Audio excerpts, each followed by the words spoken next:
জামায়াতের আমির জনাব তারেক রহমানকে বিতর্কে আহ্বান জানিয়েছেন।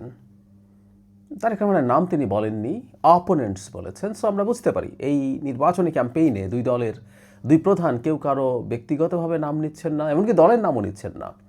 এটাকে আমি একটা সৌজন্য বলেই মনে করি। যাই হোক, এই আলাপটা এখন সামনে আসবে এবং এটাকে খুঁচিয়ে বিরাট করে তোলার চেষ্টা হবে। জামায়াতের আমির আহ্বান করেছেন জনাব তারেক রহমানের কী করা উচিত। তিনি যদি সেটা ডিক্লাইন করেন, আমি মনে করি এটা যে ডিক্লাইন করতে হবে সেটা জনাব তারেক রহমান জানেন। কেন ডিক্লাইন করতে হবে সেই জায়গায় আসছি। এটাকে নিয়েও জল ঘোলা করার চেষ্টা হতে পারে, তাই অগ্রিম কয়েকটা কথা বলে রাখা জরুরি। এই আহ্বানে কি জনাব তারেক রহমানের সাড়া দেওয়া উচিত? তারও আগে বলি, হ্যাঁ, এই ধরনের বিতর্কের চর্চা আছে। আমেরিকার প্রেসিডেন্সিয়াল ডিবেট আমরা দেখেছি, এবং অনেক দেশে যেখানে পার্লামেন্টারি সিস্টেম আছে সেখানেও টেন্টেটিভ যিনি প্রধানমন্ত্রী হতে পারেন তিনি তারা ডিবেটে আসেন। মানে পার্লামেন্টারি সিস্টেমের ব্যাপারটা একটু আলাদা একটা কারণে। সেটা হচ্ছে প্রেসিডেন্সিয়াল ডিবেটে কারা কারা প্রেসিডেন্ট নির্বাচন করছেন এটা নিশ্চিত থাকে। পার্লামেন্টারি সিস্টেমে যেটা হয় যে আগে নির্বাচনটা হবে, পার্লামেন্টারিয়ানরা নির্বাচিত হবেন। আমরা ধরে নিলাম বিএনপি জিতলো বা জামায়াত জিতলো, যেই জিতুক, হতে তো পারে, টেকনিক্যালি বলছি। বিএনপির যে সংসদীয় দল তার মধ্যে কেউ না কেউ আরও সমর্থন চাইতে পারেন যে আমি প্রধানমন্ত্রী পদে থাকবো। সেই কারণে এটা সবসময় যে শতভাগ নিশ্চিত থাকে তা না। তারপরও দলের প্রধানরা ডিবেট করেন, আমরা ব্রিটেনে দেখেছি এটা হয়। এখন জনাব তারেক রহমানের কি এই প্রস্তাব গ্রহণ করা উচিত কিনা? উত্তর হচ্ছে কোনোভাবেই না।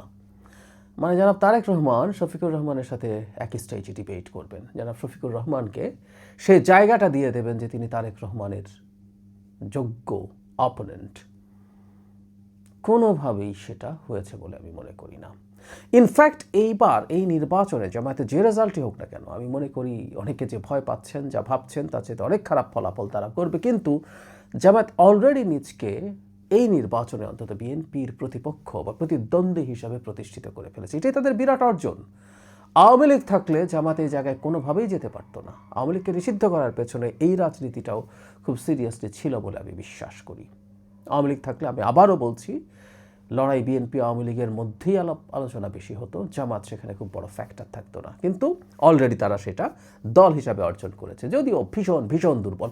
এই ভীষণ দুর্বলতার কারণেই আমিরের সাথে ডিবেট করে তাকে জাতে তোলার কোনো দরকার জনাব তারেক রহমানের আছে বলে আমি মনে করি। এটা তিনি নিজেও খুব ভালোভাবেই বুঝবেন।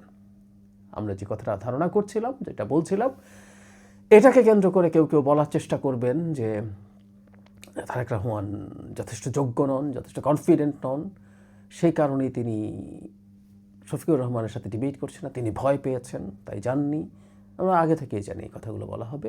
সে কারণে আমাদের একটু বলে রাখা দরকার যে কাউকে ওই প্ল্যাটফর্মটা দেওয়ার কোনো দরকার নেই, সেই জায়গাটা দেওয়ার দরকার নেই।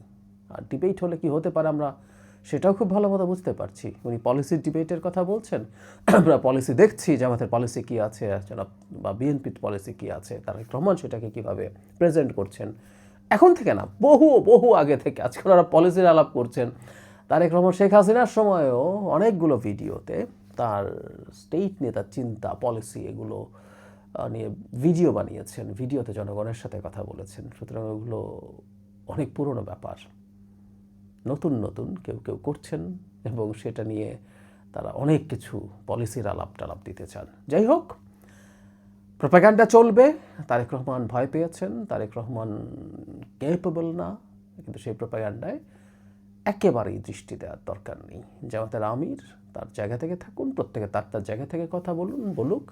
অলরেডি যতটা হয়েছে সেটা নিয়ে জামাত অনেক অর্জন করেছে, তাদের এটা মনে রাখা উচিত যে তারা এই একটা নির্বাচনে প্রধান বিরোধী দল মানে মেইন দলের বিরুদ্ধে প্রধান প্রতিদ্বন্দ্বী হয়েছে এবং প্রধান বিরোধী দল হিসেবে সিট কম হোক, কিন্তু প্রধান বিরোধী দল হিসেবে তারা প্রতিষ্ঠিত হতে যাচ্ছে।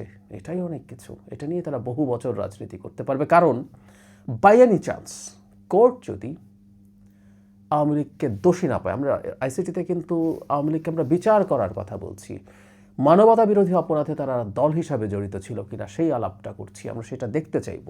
কোর্ট যদি দেখে তারা জড়িত ছিল না, আমি তাত্ত্বিকভাবে বলছি, সেই ক্ষেত্রে আওয়ামী লীগ যদি আবার ফেরত আসে, জামায়াতের এই সুদিনও শেষ হয়ে যাবে। সুতরাং তারা এই সময়টা উপভোগ করুক আপাতত।